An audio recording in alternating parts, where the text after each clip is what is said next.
So I found a few day 4 photos amongst the thousands of photos that I'm editing. I did not want them to get left out, so I've included them here, and this continues our visit to the Garden of Gethsemane. This is the dungeon that Jesus stayed in the night before his execution.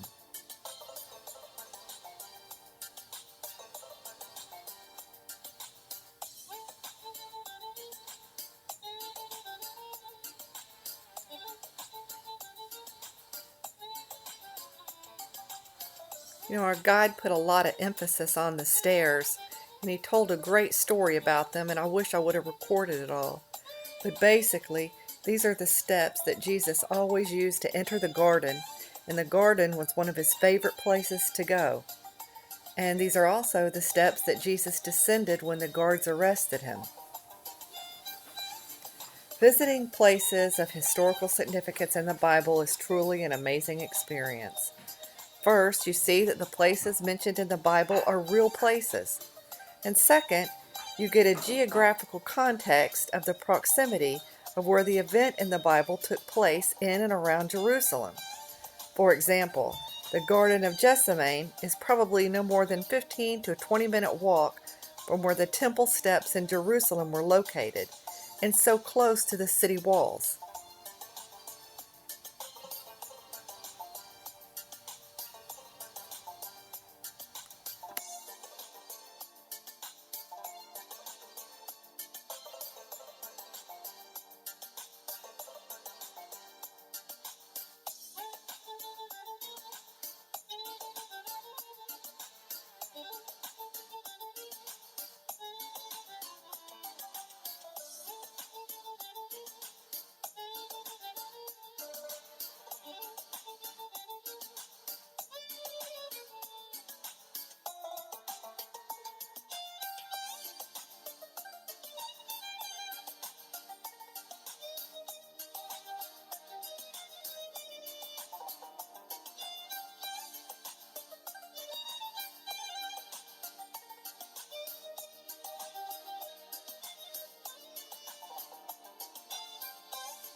So we stayed our 4th night at the Crown Plaza Hotel in Jerusalem, and we began our 5th day with the City of David Museum excavation site. The City of David is in a Palestinian-Armenian area, and the archaeological site is speculated to compose the original urban core of ancient Jerusalem.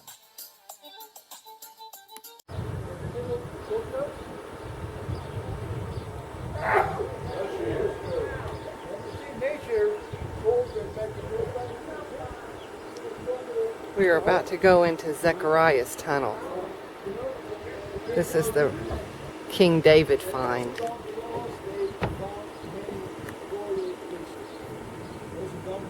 But when you turn around, you can see Mount of Olives and all the grave sites. I think they said that there's 150,000 grave sites over here. Ancient grave sites. It's pretty awesome on the Mount of Olives. The summit of the Mount of Olives is where it is believed Jesus ascended into heaven 40 days after his resurrection from the tomb.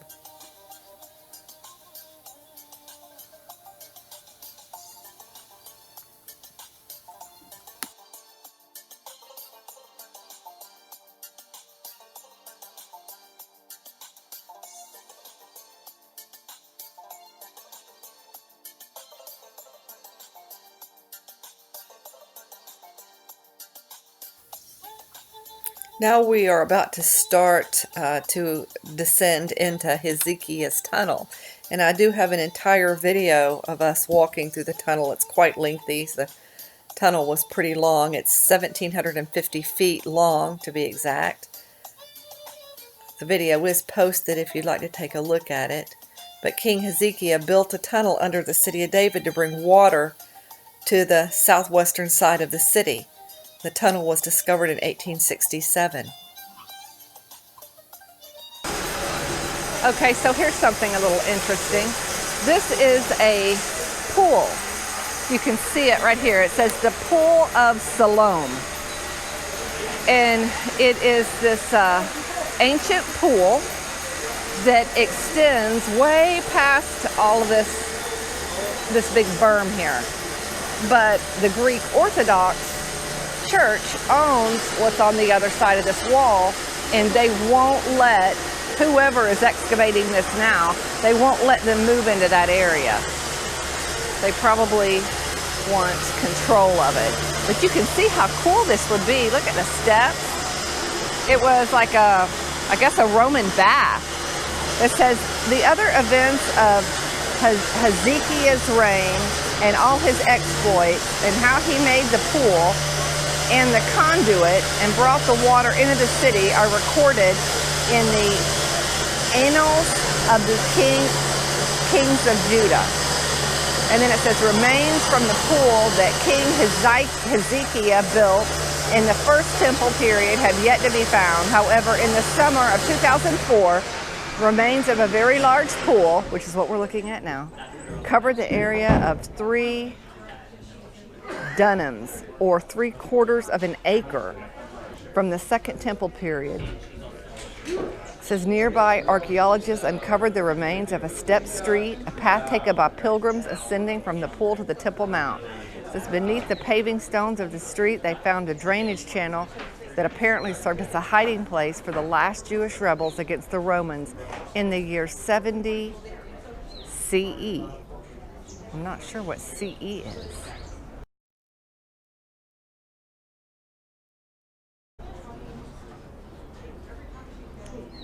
It says the pool ceased to function after the destruction of Jerusalem and over time filled with earth and disappeared from sight. It's a shame that they can't excavate the rest of that pool. I'm sure one day they will. We then toured the Holocaust History Museum. I've never been to a Holocaust museum before. My pictures are very limited. I wanted to get a good experience as I toured the facility. But 2 or more Jewish grandparents and you were considered a Jewish person. So the museum was very comprehensive. There were a lot of items, personal items from the Jewish prisoners. They wanted you to have a very personal experience with the prisoners. I certainly got a better understanding of how Germany tried to occupy all of the European countries and capture all of the Jewish people.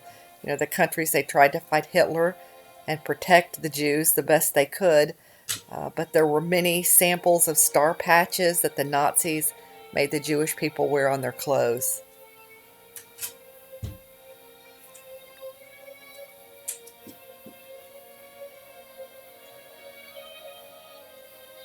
These books contain the names of all the Jewish prisoners. We then left the museum, got back on the bus. To our delight, a man entered the bus selling jewelry. He was making these 14-karat gold necklaces with your name in Hebrew. So I ordered one for me and one for my mother. He brought them to the hotel the next day. Very nice. So our guide Asher had to leave us because he is Jewish and we were in Bethlehem, which is Palestinian occupied, and they don't allow Jewish guides. We did have a great lunch at the Bethlehem Bible College and then a lecture on the Palestinian point of view. It was very interesting.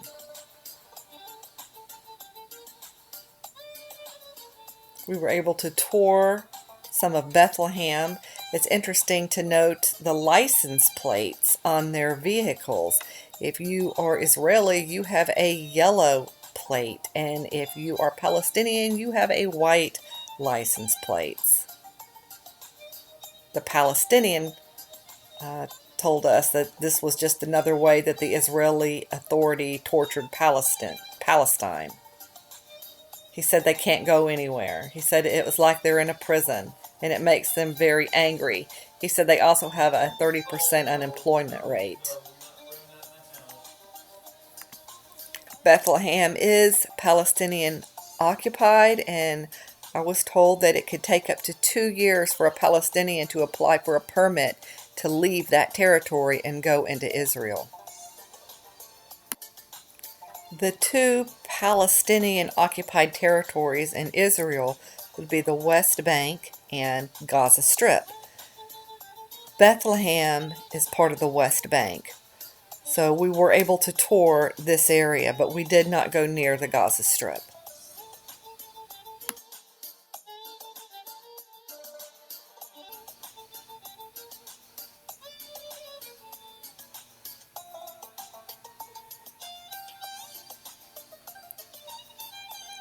We then visited Shepherd's Field in the West Bank of Bethlehem. The chapel marks the place where, according to Catholic tradition, the angels first announced the birth of Jesus. They announced the birth in the caves where the shepherds watch over their flocks.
Here you can see us start to enter some of the caves that are on the property.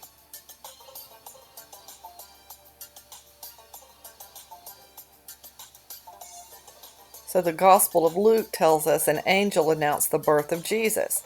This is where the shepherds were when the angels approached them to give them the news that Jesus was born. The cave under the chapel was very cool. Shepherds would protect their flocks in the cool caves from the heat of the day.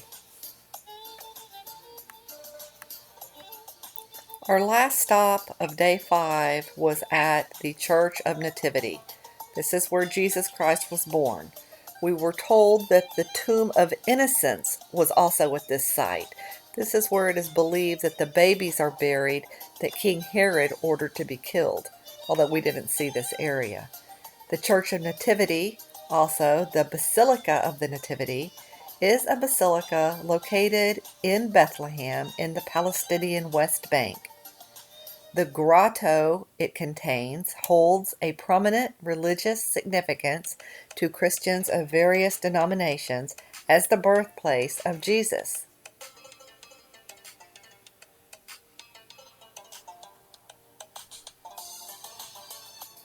Feuding monks at the Church of Nativity in Bethlehem stockpile rocks in anticipation of future altercations. Apparently, several holy men landed in the hospital in 2018 after a fight broke out over the dusting of church chandeliers. The occasional brawls at the 1700-year-old basilica, believed to mark the birthplace of Jesus Christ, reflect the difficulty of housing 3 Christian denominations under a single roof.